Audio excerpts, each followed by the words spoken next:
इतिहास साक्षी है कि पुण्य भूमि भारत की गाथा भारत की अस्मिता, गौरव और राष्ट्रीय स्वाभिमान के लिए विदेशी आक्रांताओं से संघर्ष की महान गाथा है। बर्बर आक्रांताओं ने भारत की आत्मा पर चोट करने और भारत का अपमान करने के लिए हमारी संस्कृति और आस्था के केंद्रों को उद्ध्वस्त किया। सोमनाथ, काशी, मथुरा और अयोध्या के मंदिरों का तोड़ा जाना आज भी भारत की स्मृतियों में जीवित है। सन 1528 में अयोध्या में भगवान श्री राम के मंदिर का मुगल आक्रांता बाबर द्वारा तोड़ा जाना ऐसी ही एक अक्षम्य घटना थी जिसने सीधे भारत के सम्मान और आत्मा पर चोट की। कारण साफ था, अयोध्या के श्री राम के मंदिर पर आक्रमण भारत की आत्मा पर आक्रमण था। जहां हर भारतीय के रोम रोम में राम बसते हैं, वह भारत यह अपमान कैसे सहता। राम मंदिर पर आक्रमण भारत को आहत कर गया था। विदेशी हमलावर अपनी बर्बरता दिखाते गए और भारत अपने आत्म गौरव को फिर से पाने के लिए संघर्ष करता रहा। भारत रामलला के जन्म स्थान पर बाबर के नाम पर बने एक ढांचे को देखता और उसे हटाने का संकल्प लेकर शक्ति संजोया करता। हिंदू समाज आत्मसम्मान के रण में डटा रहा और लगातार हमलावरों द्वारा बनाए गए बाबरी ढांचे को हटाने के लिए लड़ता रहा। सरयू कई बार रक्त से लाल हुई।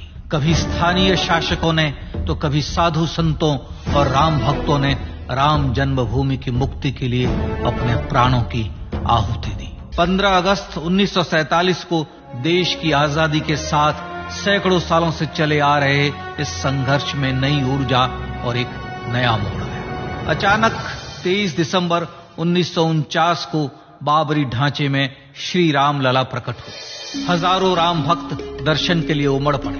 तत्कालीन प्रधानमंत्री पंडित जवाहरलाल नेहरू ने उत्तर प्रदेश सरकार को श्री राम लला को विवादित ढांचे से हटाने का आदेश दिया। उत्तर प्रदेश सरकार ने अयोध्या के कलेक्टर को यह काम दिया और यह निर्देश भी कि जरूरत पड़ने पर वे बल का प्रयोग भी करें। अयोध्या के कलेक्टर ने सरकार को उत्तर दिया कि यह नरसंहार के बिना संभव नहीं है और फिर भी वह ऐसा चाहती है तो किसी दूसरे कलेक्टर से यह काम करवा ले। परिणाम स्वरूप रामलला की मूर्ति वहीं विराजमान रही। विवादित ढांचे को बंद कर दिया गया। केवल पुजारी को सेवा अर्चना के लिए भीतर जाने की अनुमति थी। फिर भी राम भक्त विवादित ढांचे के बाहर से प्रभु श्री राम की आराधना करते रहे। भारत के हिंदू समाज के लिए चुनौतियां और बढ़ गई। मामला अदालत में गया। विपक्षी दलों द्वारा अदालत में भगवान श्री राम के अस्तित्व पर सवाल उठाए गए। उनके अयोध्या में ही जन्म लेने का प्रमाण मांगा गया। भारत का जनमानस अब आहत हो उठा था। आजाद भारत में भी हिंदू समाज को अपनी आस्था और श्रद्धा के लिए संघर्ष करना पड़ रहा था। चुनौतियों के इस समय में सन 1984 में विज्ञान भवन दिल्ली में विश्व हिंदू परिषद ने धर्म संसद का आयोजन किया। इस संसद में देश भर के संतों ने राम जन्मभूमि की मुक्ति के लिए आह्वान किया और राम जन्मभूमि मुक्ति यज्ञ समिति का गठन किया। धर्म संसद ने राम जन्मभूमि की मुक्ति और वहां भगवान श्री राम के भव्य मंदिर बनाने के भारत के जनमानस के संकल्प को फिर से दोहराया। विश्व हिंदू परिषद के नेतृत्व में मंदिर निर्माण के लिए पूरे देश में अभूतपूर्व आंदोलन की शुरुआत हुई।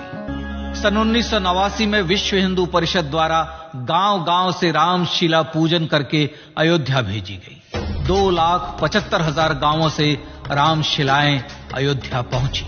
भव्य राम मंदिर के शिलान्यास का निर्णय हुआ। पूज्य संत महात्माओं और हिंदू समाज के अन्य प्रमुख नेताओं के निर्णय के अनुसार अनुसूचित जाति के प्रमुख नेता श्री कामेश्वर चौपाल ने 9 नवंबर 1989 को मंदिर निर्माण का पहला पत्थर रखा। राम जन्मभूमि पर मंदिर निर्माण के लक्ष्य की पूर्ति के लिए सन 1990 में सोमनाथ से अयोध्या के लिए श्री लाल कृष्ण आडवाणी ने रथ यात्रा की शुरुआत की। देश में जन भावनाओं का ज्वार उमड़ने लगा। श्री लाल कृष्ण आडवाणी के रथ यात्रा के साथ साथ मंदिर के लिए जन समर्थन बढ़ने लगा और छद्म सेकुलरवाद बेनकाब होने लगा। इस जन आंदोलन को रोकने की तमाम कोशिशें हुई पर सब व्यर्थ हुई। विश्व हिंदू परिषद ने देशवासियों से अयोध्या में जन्मभूमि पर मंदिर निर्माण के लिए 30 अक्टूबर और 1 नवंबर 1990 को कार सेवा का आह्वान किया। परिणाम स्वरूप लाखों राम भक्त कार सेवा के लिए देश के कोने कोने से अयोध्या आए। इससे देश की एकात्मता का विराट दर्शन हुआ। कार सेवकों को रोकने के लिए उत्तर प्रदेश के तत्कालीन मुख्यमंत्री श्री मुलायम सिंह यादव ने अयोध्या में परिंदे को भी पर न मारने देने की घोषणा की। स्थितियां गंभीर हो गई। अयोध्या से 100-100, 200 किलोमीटर दूर रेलगाड़ियां रोक दी गई। अयोध्या युद्ध भूमि बना दी गई। मार्ग बंद, रेल बंद, चप्पे चप्पे पर पुलिस। अयोध्या सैनिक छावनी में बदल गई। राम के गीत गाते, होठों पर हंसी और पांव में छाले लिए राम काज के लिए राम भक्त देश विदेश से अयोध्या पहुंच ही गए। कार सेवकों पर गोलियां चली। अनेक कार सेवक शहीद हुए। आजाद भारत में जन्मभूमि पर राम मंदिर के लिए कार सेवकों ने फिर एक बार अपना बलिदान दिया, पर कार सेवकों ने विवादित ढांचे पर भगवा ठहरा ही दिया और इस तरह कार सेवा सफल हुई। श्री राम जन्मभूमि आंदोलन ने भारत की सुप्त आत्मा को झकझोर कर जगा दिया था। विश्व हिंदू परिषद ने फिर एक बार 6 दिसंबर 1992 को कार सेवा का आह्वान किया। राम भक्तों को कार सेवा करने देने के लिए अदालत में प्रार्थना की गई, पर अदालत ने कोई निर्णय नहीं दिया। परिणाम स्वरूप बौद्ध, जैन, सिख, स्वामीनारायण संप्रदाय, गायत्री परिवार, हर पंथ मत विचार के हिंदू एकत्र हो गए। छूत अछूत का भेद मिटा, जाति की पहचान मिटी। हम सब हिंदू, हम सब सिंधु बन गए। राम सिंधु में ज्वार उठा और देखते ही देखते 6 दिसंबर 1992 को श्री राम जन्मभूमि से बाबरी ढांचा सदा के लिए हट गया।